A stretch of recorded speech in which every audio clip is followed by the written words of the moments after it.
So here's how to acquire agency clients from Google Ads or PPC in 2025. I really like Google Ads or PPC as a channel because it's very predictable, it's very consistent. You can get the buyers that are already looking for you.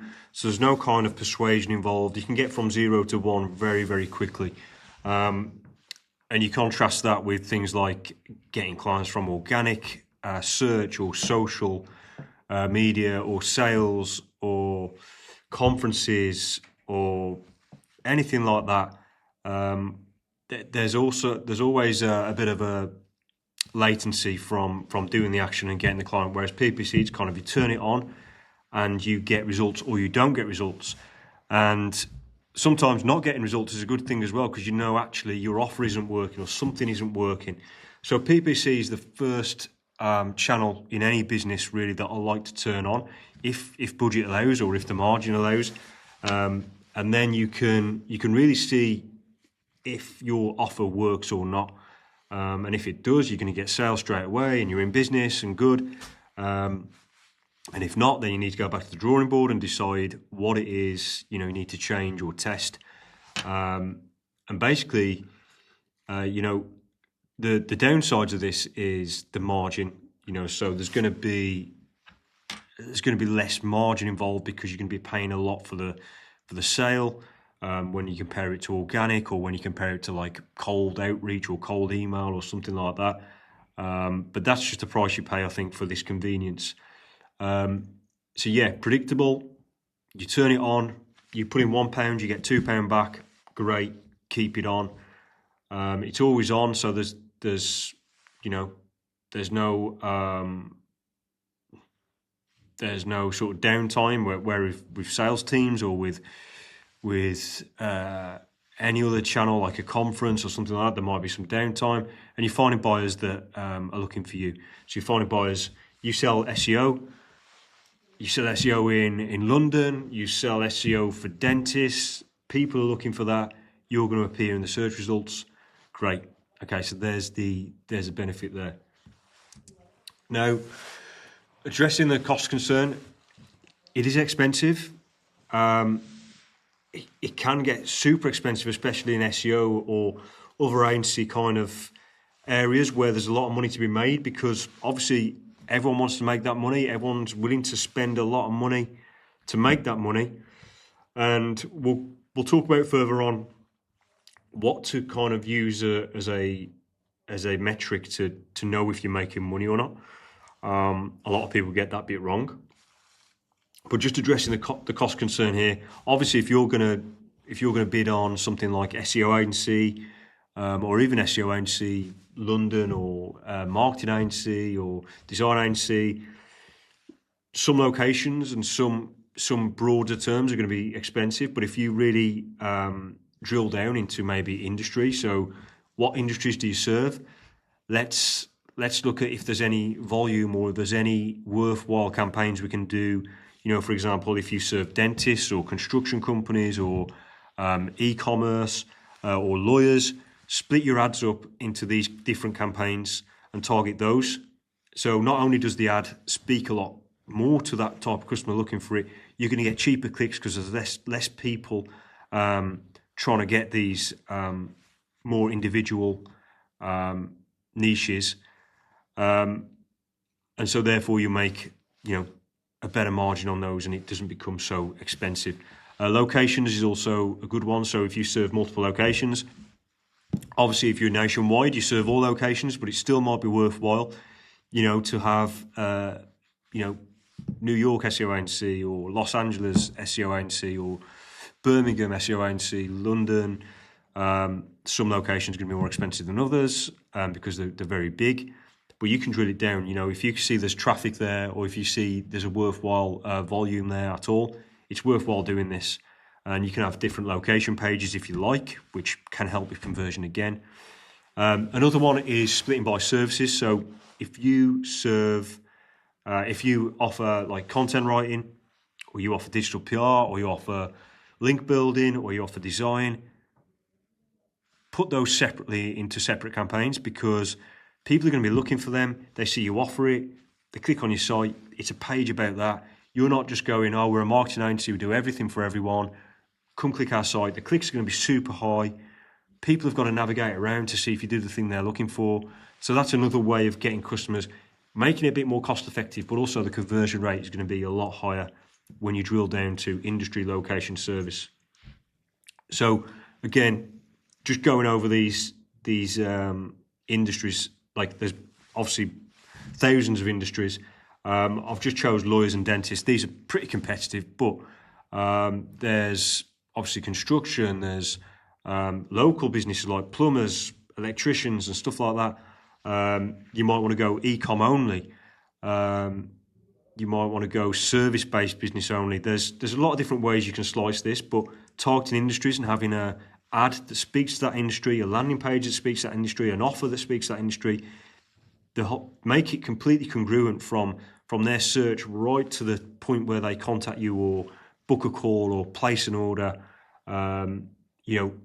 This industry stuff is really important. Even if you decide you're an agency that does everything, great, that's fine. But still have these industry pages where you're talking about how you can help that specific customer. This is going to help with ads because, as I said earlier, it makes the ads cheaper, more cost effective, conversion rate goes higher, they get a better experience, you get better customers. It's just worthwhile doing. So the other one is locations, as I said earlier, targeting specific locations.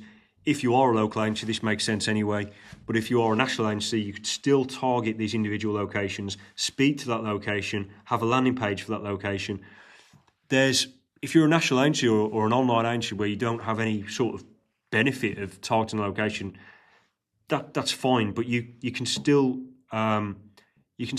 efficiently get the clicks at a cheaper rate, I think, by targeting these. If you do have multiple locations, it's great to talk about on your landing page. Oh, we've got an office in New York and we can have face-to-face meetings, or we work with all these companies from New York as well. You could be the next one, so there's a bit of social proof there as well. Then, as we spoke about earlier, services, targeting individual services. Someone's looking for content writing, you offer content writing. Brilliant. If you can mix all of these together, the industry, location and service, you've got a home run because you can really create a tailored page, SEO for lawyers in New York, content writing for dentists in Birmingham. The traffic might be super, super low, but if you can hit a home run with all those three covered, I think it's really worthwhile to do. Now, the next one here is looking at some specific strategies. I'm not going to teach you how to use Google Ads because, look, that stuff isn't as important as the overarching philosophy.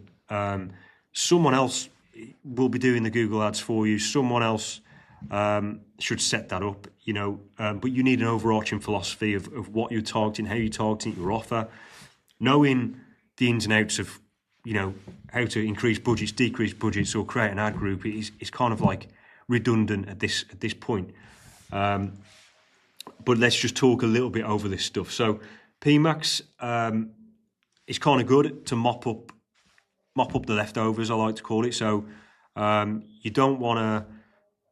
I don't really ever lead with PMax. I know some people love it, some people hate it. I just think turn it on just in case. It kind of does some clever stuff in there.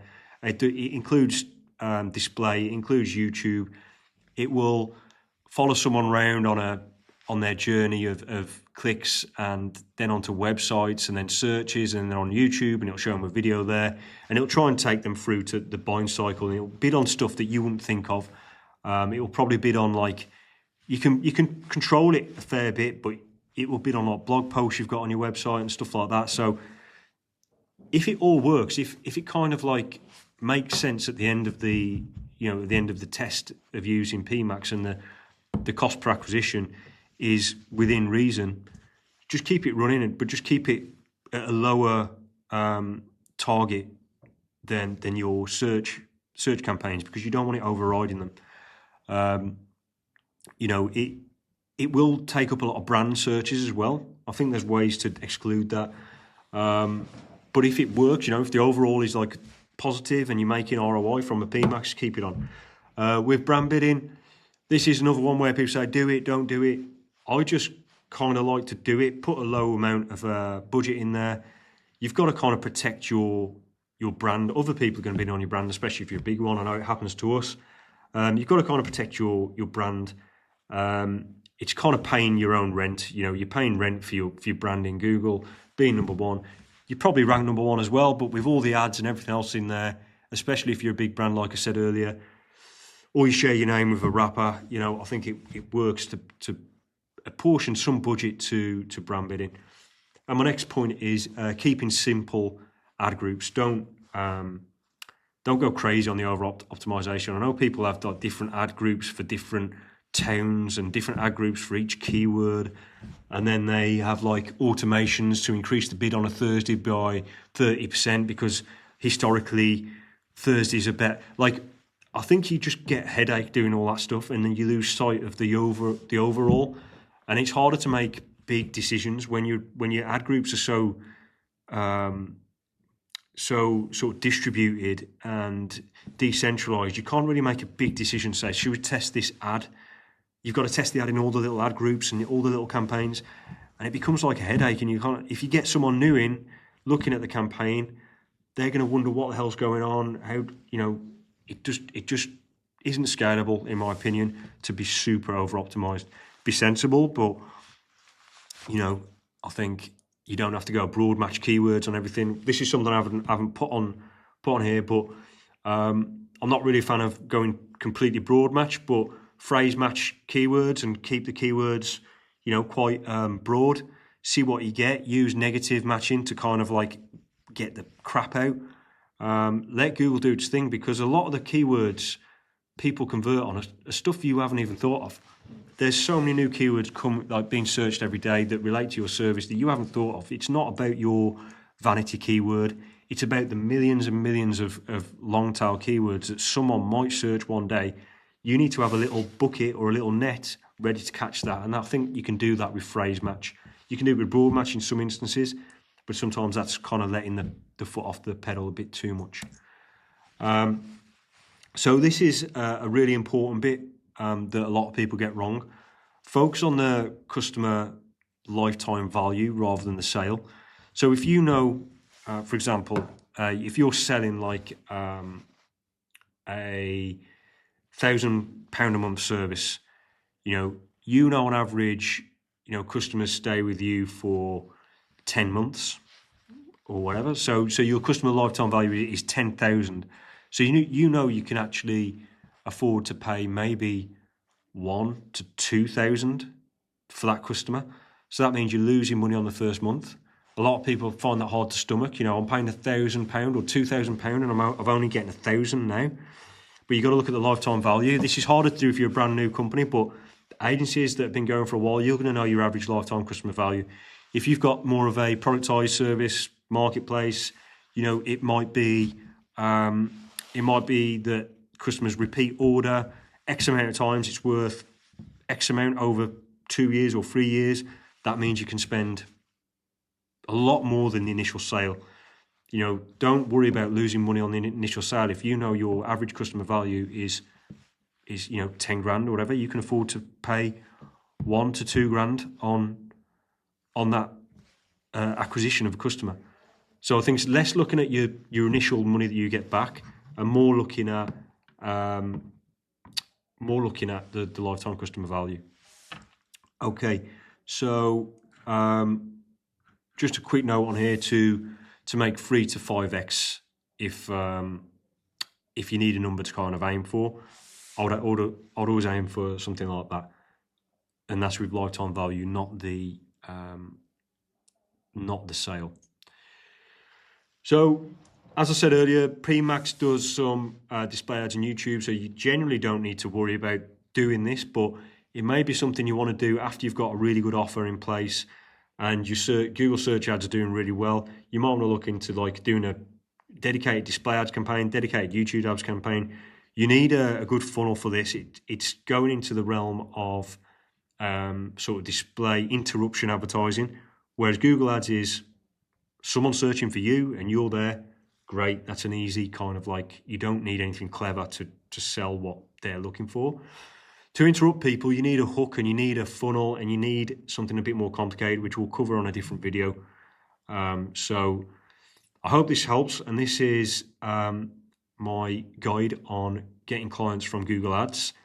Any questions, let me know, and I'll see you on the next video.